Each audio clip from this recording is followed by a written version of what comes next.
Hello student, agriculture में हम first topic की बात करेंगे। तो एग्रीकल्चर में जो फर्स्ट टॉपिक है वो है न्यूट्रिएंट। सबसे पहला टॉपिक है न्यूट्रिएंट या प्लांट न्यूट्रिएंट। प्लांट न्यूट्रिएंट इसे कहेंगे हिंदी में पादप पोषक तत्व। पादप, तो पहला टॉपिक है पादप पोषक तत्व या प्लांट न्यूट्रिएंट। इसके बारे में आज बात करेंगे। ये पादप पोषक तत्व एक्चुअली होता क्या है, तो याद रखेंगे जो पादप पोषक तत्व होता है वो होता है इनऑर्गेनिक आयन। क्या होता है? Inorganic ion. यानी कि सिर्फ हम इनऑर्गेनिक आयन को ही न्यूट्रिएंट कंसीडर करेंगे, चाहे वो ऋणायन हो जिसे कहते हैं एनायन, चाहे वो धनायन हो इसे कहेंगे कैटायन। इन दोनों में से कोई भी हो सकता है, यानी इनऑर्गेनिक आयन को ही हम कंसीडर करेंगे न्यूट्रिएंट। ठीक है, तो ये बात हो गई कि न्यूट्रिएंट होता क्या है। देखा जाए तो जो न्यूट्रिएंट की पौधे की ज़रूरत क्यों होती है, तो उसकी growth and development metabolic need के लिए पोषक तत्वों की ज़रूरत होती है। जैसे फोटोसिंथेसिस हो गया, रेस्पिरेशन हो गया, तो इसके लिए पौधों क्या पोषक तत्व की ज़रूरत पड़ती है। तो वो जो पोषक तत्व हैं वो कहाँ से एब्जॉर्ब होते हैं? रूट से। तो रूट किस फॉर्म में न्यूट्रिएंट को एब्जॉर्ब करती है? इनऑर्गेनिक आयन के रूप में। ठीक है, तो ये इतना समझ में आ गया होगा, कॉमन सी चीज़ है कि न्यूट्रिएंट क्या होता है। तो सीधा सीधा याद रखेंगे इनऑर्गेनिक आयन ही न्यूट्रिएंट होता है। ठीक, इसमें अगला है, अगले पॉइंट की बात करेंगे मिनरल। मिनरल क्या होता है? मिनरल जिसे कहेंगे हिंदी में खनिज। Minerals are those one which are derived from rocks. ये कहाँ से प्राप्त होता है? रॉक्स या सॉइल से, ये जिसे कहते हैं चट्टान या मृदा से, उसको कहेंगे मिनरल। तो मिनरल क्या होता है, ये कहाँ से प्राप्त होता है? रॉक्स या सॉइल से। तो बात करते हैं मिनरल न्यूट्रिएंट की। मिनरल न्यूट्रिएंट क्या होता है? जैसे हिंदी में कहेंगे खनिज तत्व। खनिज तत्व, तो ऐसे न्यूट्रिएंट जो खनिज हैं वो कहलाते हैं मिनरल न्यूट्रिएंट। तो याद रखेंगे इसमें, तो मिनरल न्यूट्रिएंट क्या होता है? ऐसे पोषक तत्व जो रॉक्स या सॉइल से सप्लाई होते हैं, या कह सकते हो सिर्फ रॉक से सप्लाई होते हैं। रॉक्स की बिदरिंग के बाद क्या बनता है? रॉक्स की जब बिदरिंग होती है तो उसके बाद क्या बनता है? सॉइल बनती है। ठीक है, तो मिनरल न्यूट्रिएंट क्या होता है? Mineral nutrient which are derived from soil या रॉक्स, या ऐसे न्यूट्रिएंट जो मिनरल है, या ऐसे अलग लैंग्वेज में कह सकते हैं कि ऐसे पोषक तत्व जो चट्टान तथा मृदा से प्राप्त होते हैं, उनको कहते हैं मिनरल न्यूट्रिएंट। तो ठीक है, इसमें क्या है कि इसमें 3 पोषक तत्व हैं, CH और O, कार्बन, हाइड्रोजन और ऑक्सीजन। इनको हम क्या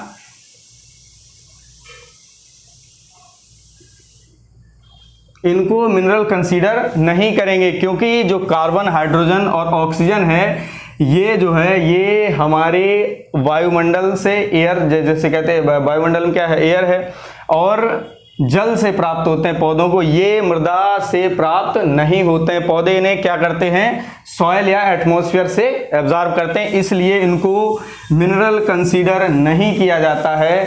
तो क्वेश्चन ये पूछा जाता है कि नंबर ऑफ मिनरल न्यूट्रिएंट, या कह सकते हो टोटल नंबर ऑफ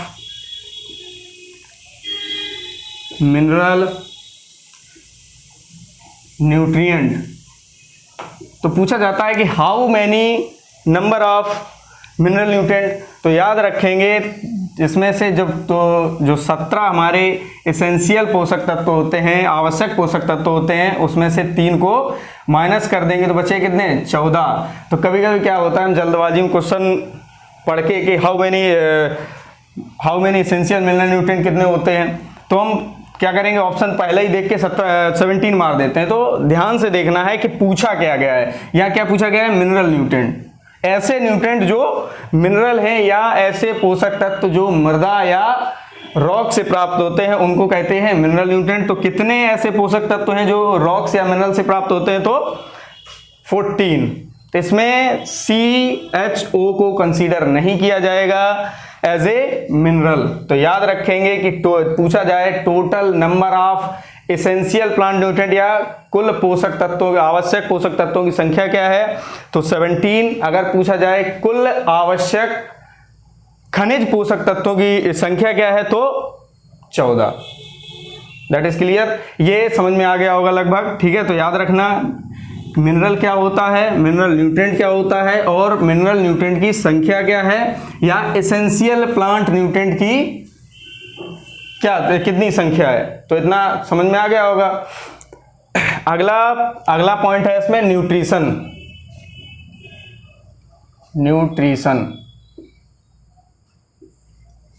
न्यूट्रिशन क्या होता है? It is a process of absorption, translocation and assimilation. ये क्या है? एक न्यूट्रिशन क्या है? एक प्रोसेस है किसकी? एब्जॉर्प्शन की। अभी समझ में आ जाएगा। Absorption, translocation and assimilation.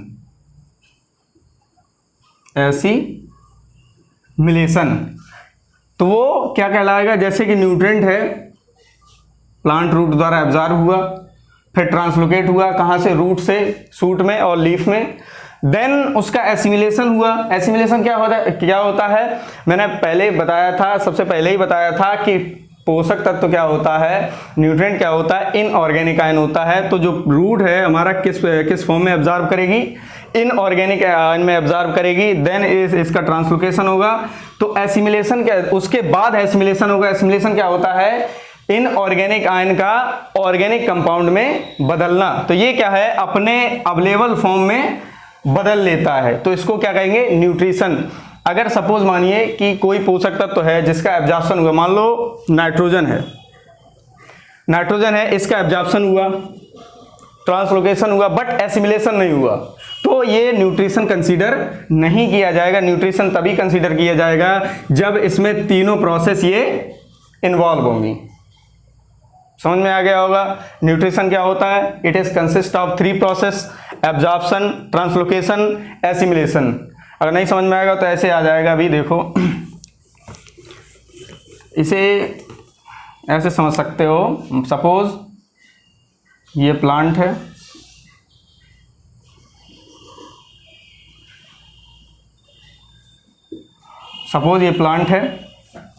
यहां से एब्जॉर्ब हुआ पोषक तत्व, जिसे कहेंगे एब्जॉर्प्शन।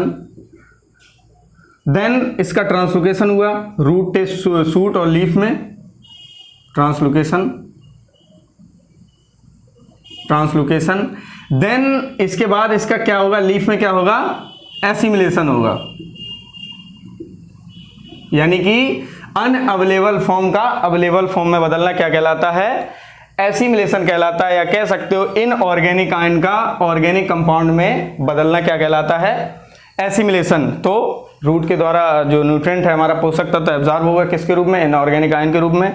देन इसका ट्रांसलोकेशन होगा। अभी हम बताएंगे किसका ट्रांसलोकेशन, जिसका कौन सा मोबाइल होता है, इमोबाइल होता है, वो आगे बताएंगे आपको। ट्रांसलोकेशन, फिर इसके बाद क्या होता है? एसिमिलेशन। तो न्यूट्रिशन क्या होता है? It is consist of 3 process: absorption, translocation और एसिमिलेशन। अगर इसमें से एक भी प्रोसेस अब्सेंट है तो वो न्यूट्रिशन कंसीडर नहीं किया जाएगा।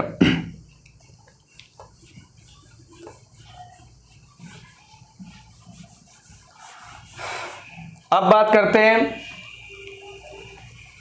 Essential, total number of essential plant nutrient.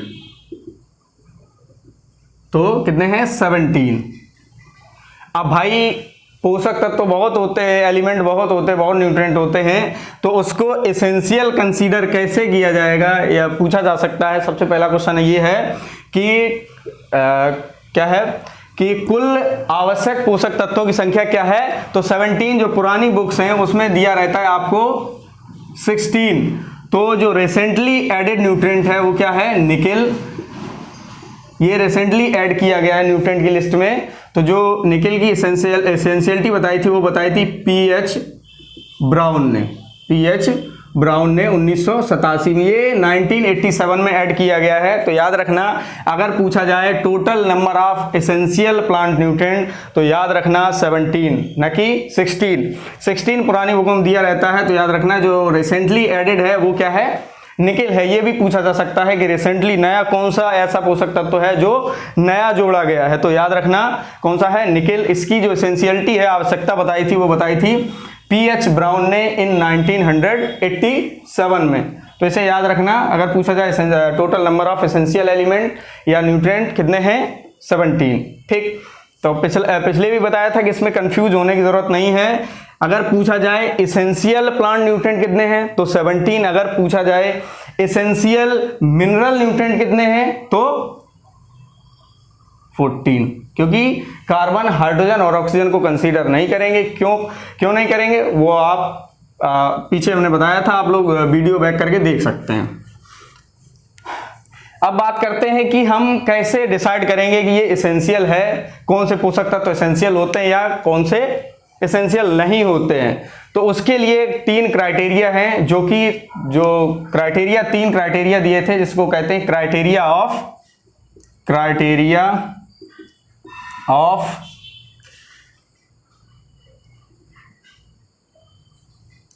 Essentiality of nutrient या प्लांट न्यूट्रिएंट। ये जो क्राइटेरिया दिया था, criteria of essentiality of plant nutrient, या कह सकते हो 3 क्राइटेरिया ऑफ एसेंशियलिटी। ठीक है, तो ये जो क्राइटेरिया दिया था, सबसे पहले दिया था आर्नोन एंड स्टाउट ने 1939 में, इन 1939 में इसको रिफाइंड किया था आर्नोन ने।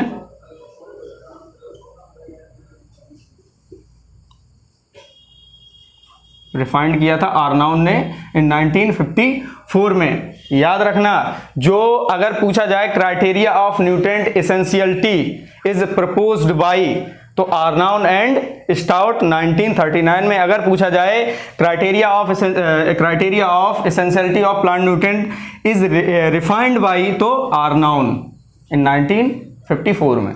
ठीक है, तो ये जो 3 क्राइटेरिया है वो डिसाइड करते हैं कि अगर जो हमारा न्यूट्रिएंट है वो एसेंशियल, पौधों के लिए एसेंशियल है या नहीं है। तो अब क्राइटेरिया की बात करेंगे, कौन कौन से जो ऐसे जो क्राइटेरिया है जो डिसाइड करते हैं जो न्यूट्रिएंट की एसेंशियलिटी। तो इसमें जो पहला क्राइटेरिया है, पहला क्राइटेरिया क्या है, the absence of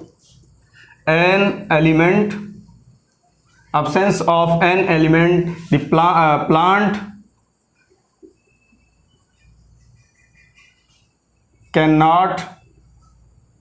cannot complete its life cycle।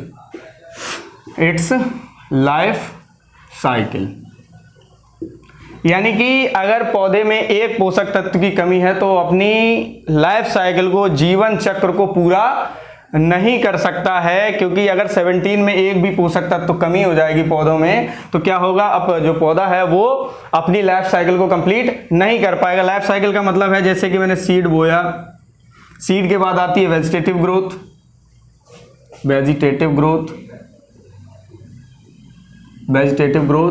Then reproductive growth, फिर इसके बाद सीड बनता है। यानी कि इसे कह सकते हो कि सीड टू सीड फॉर्मेशन, यानी कि बीज से बीज का बनना किस क्राइटेरिया के अंतर्गत आता है, तो पहला जो क्राइटेरिया है वो क्या है, सीड टू सीड फॉर्मेशन भी कहते हैं। क्योंकि एक एलिमेंट की कमी होने से पौधे में, तो पौधा जो है वो अपनी लाइफ साइकिल को कंप्लीट नहीं कर पाता है।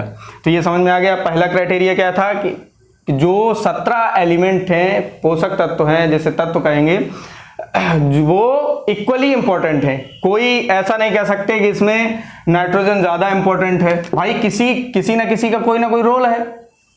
ठीक है, तो एक की भी अगर कमी हो जाएगी तो पौधा अपनी लाइफ साइकिल को कंप्लीट नहीं कर पाएगा। तो जो ये चक्र है, seed, vegetative growth, reproductive and seed, तो इसमें कोई ना कोई, अगर मान लो सीड हो गए, वेजिटेटिव ग्रोथ क्रॉस कर ली पौधे ने, रिप्रोडक्टिव ग्रोथ भी होगी, जैसे फ्लावरिंग तक हो गया, तो उसमें सीड सेटिंग नहीं होगी अगर कोई भी एलिमेंट की कमी होगी।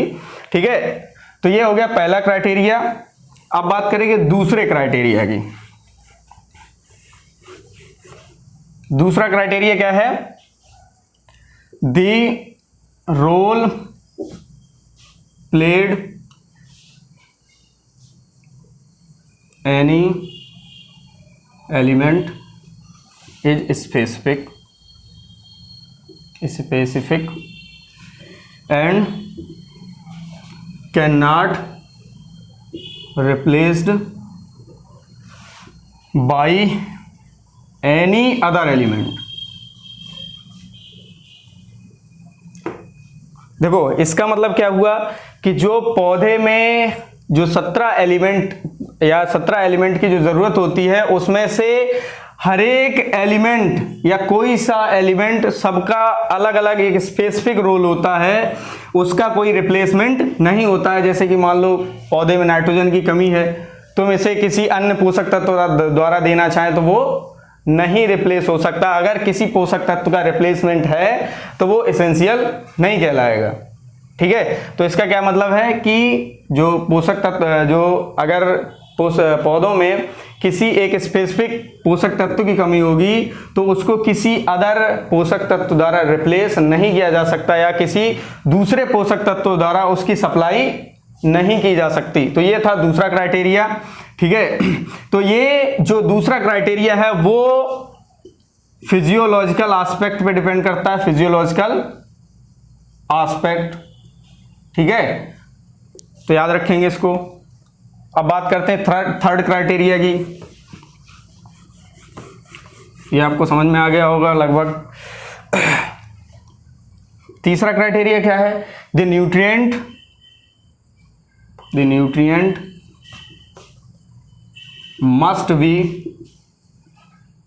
Must be directly involve in metabolism. जो न्यूट्रिएंट है वो हमारा क्या है? डायरेक्टली इन्वॉल्व होना चाहिए मेटाबॉलिज्म में। अगर वो इनडायरेक्टली इन्वॉल्व है तो वो जो एसेंशियल न्यूट्रिएंट कंसीडर नहीं किया जाएगा। डायरेक्टली का मतलब होता है ये एनाबॉलिक या कैटाबॉलिज्म में इन्वॉल्व होना चाहिए, यानी कि पौधे में कोई कंपाउंड बनाने में या उसको तोड़ने में इन्वॉल्व होना चाहिए, तभी ये न्यूट्रिएंट कंसीडर किया जाएगा। तो याद रखेंगे जो न्यूट्रिएंट या जो पोषक तत्व ये तीनों क्राइटेरिया को फुलफिल करता है तो वो कहलाता है एसेंशियल प्लांट न्यूट्रिएंट। ठीक है, तो इसे याद रखेंगे कि तीसरा क्राइटेरिया क्या है? Directly involve. ठीक है, न कि इनडायरेक्टली। इनडायरेक्टली क्या होता है? जैसे कि पौधों में किसी पोषक तत्व की टॉक्सिसिटी हो जाती है, वैसा ऐसे होता नहीं है। सपोज मान लो नाइट्रोजन की टॉक्सिसिटी हो गई तो वो ओवरकम किसी दूसरे न्यूट्रिएंट द्वारा हो रही है, तो यानी कि वो डायरेक्टली इन्वॉल्व है, तो वो एसेंशियल प्लांट न्यूट्रिएंट कंसीडर नहीं किया जाएगा। एसेंशियल कब कंसीडर किया जाएगा? जब ये तीनों क्राइटेरिया को फुलफिल करेगा। ठीक है, तो ये 3 क्राइटेरिया थे एसेंशियलिटी के, तो इसे याद रखना। ठीक है, अगर ये लास्ट वाला थोड़ा ध्यान रखना है क्योंकि अभी हम आपको बताएंगे बेनिफिशियल एंड फंक्शनल, तो उसमें कंफ्यूज हो सकते हो, तो ध्यान से देखना है इसे।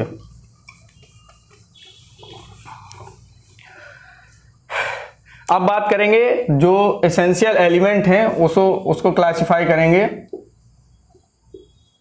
एसेंशियल प्लांट न्यूट्रिएंट कितने हैं? 17। उसमें आता है आपका carbon, hydrogen, oxygen, nitrogen, phosphorus, potash, calcium, magnesium and sulphur.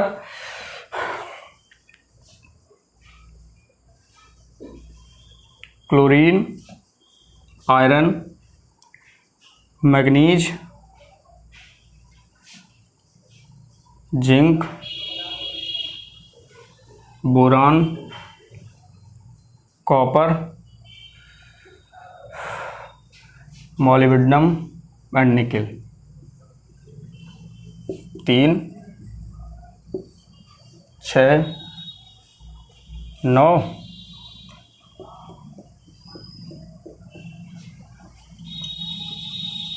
Total number of essential plant nutrient कितने हैं?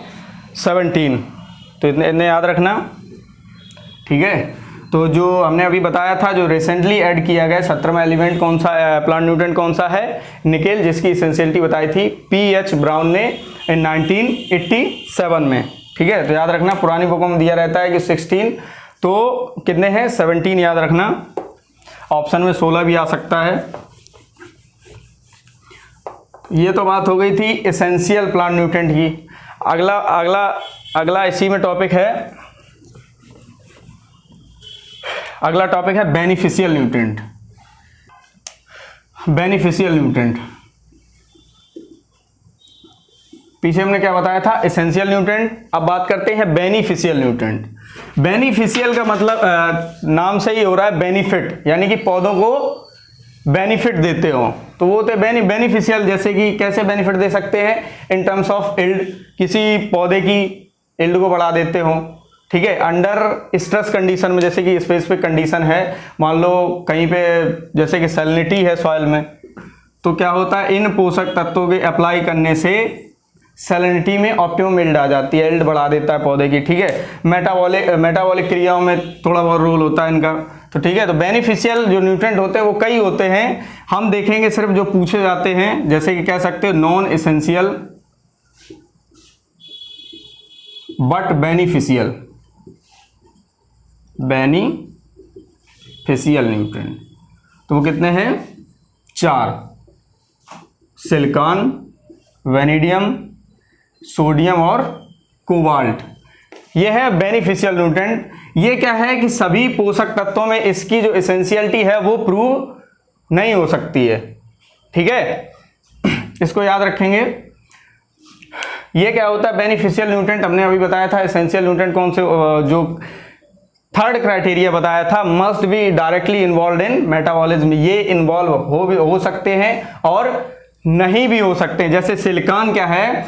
सेल वॉल में डायरेक्टली इन्वॉल्व होती है, लेकिन कुछ पौधों में ही इसके फंक्शंस देखे गए हैं, सभी पौधों में इसके फंक्शंस नहीं देखे गए हैं। जैसे कि अभी मैंने बताया था 3 क्राइटेरिया हैं, तो चौथा क्राइटेरिया जो मानते हैं उससे आपको समझ में आ जाएगा। जो चौथा क्राइटेरिया हम लोग मानते हैं, ये पूछा नहीं जाता वैसे, चौथा क्राइटेरिया क्या है? The essentiality of plant nutrient must be proved in all tested plant.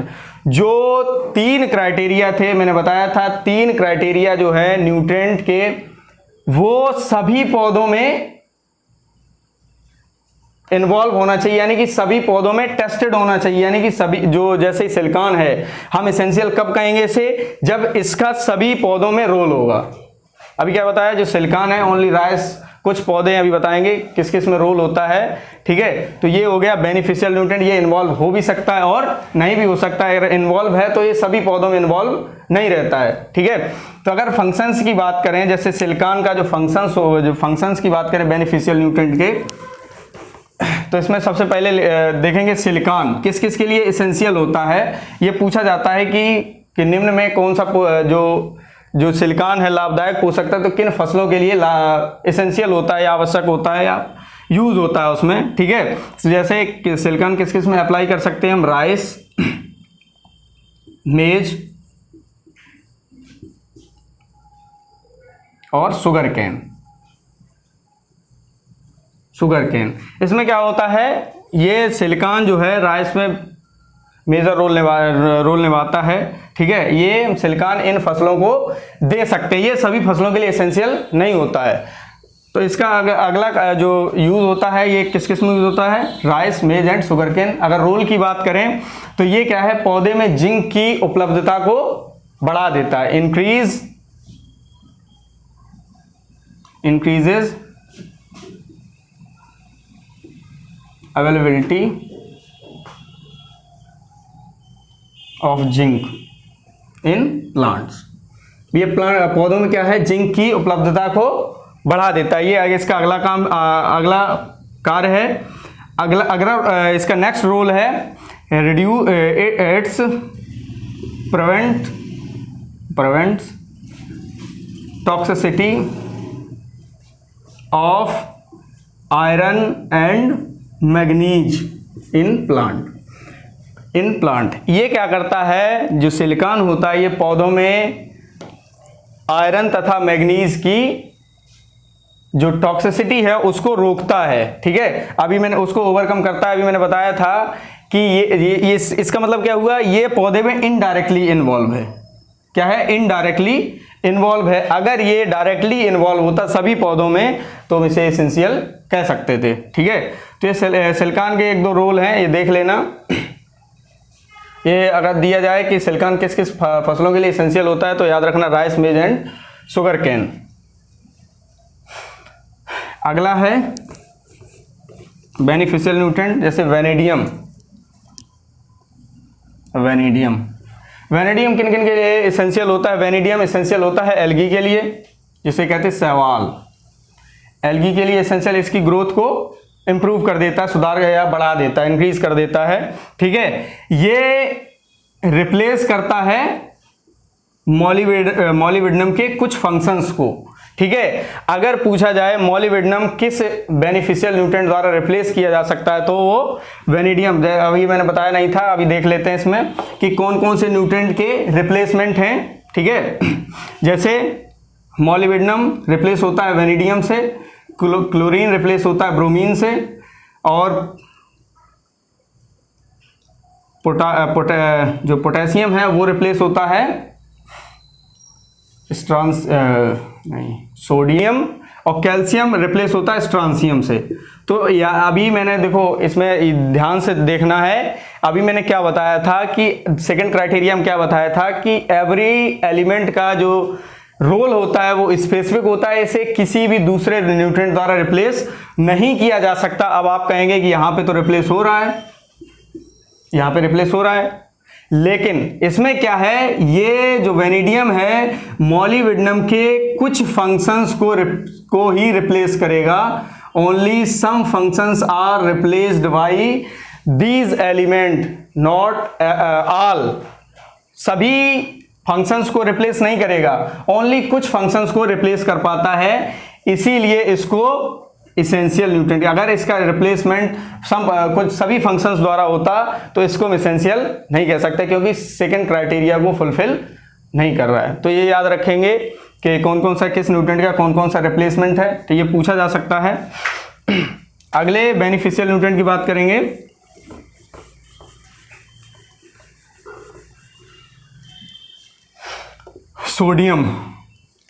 Sodium is essential for sugar beet.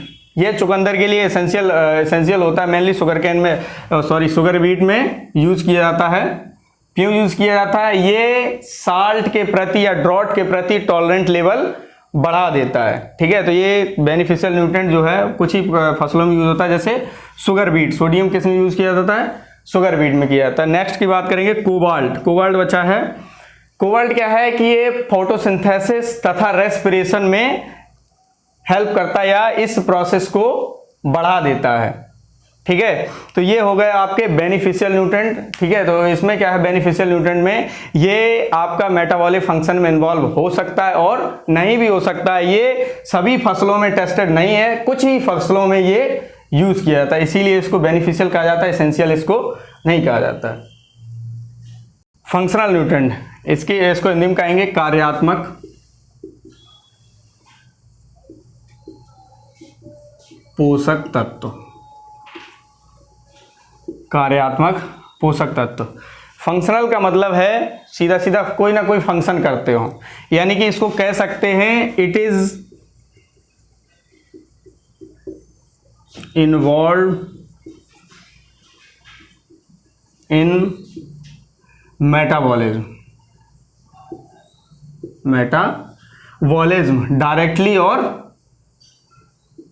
Directly और indirectly.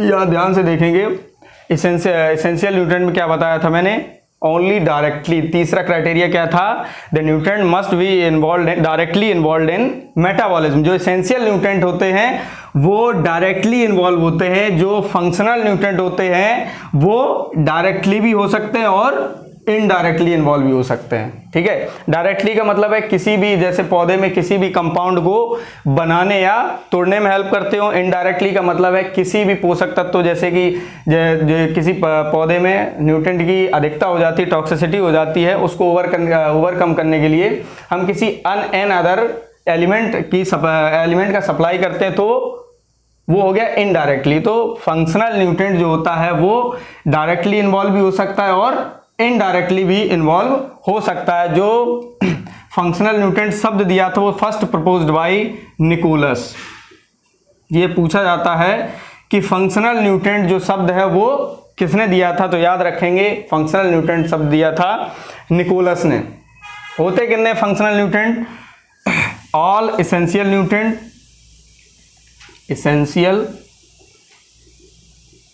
Nutrient plus silicon, vanadium, sodium और कोबाल्ट। तो ये एसेंशियल कितने हैं? 17 और वो कितने? 4। तो टोटल फंक्शनल न्यूट्रिएंट कितने हो गए? 21।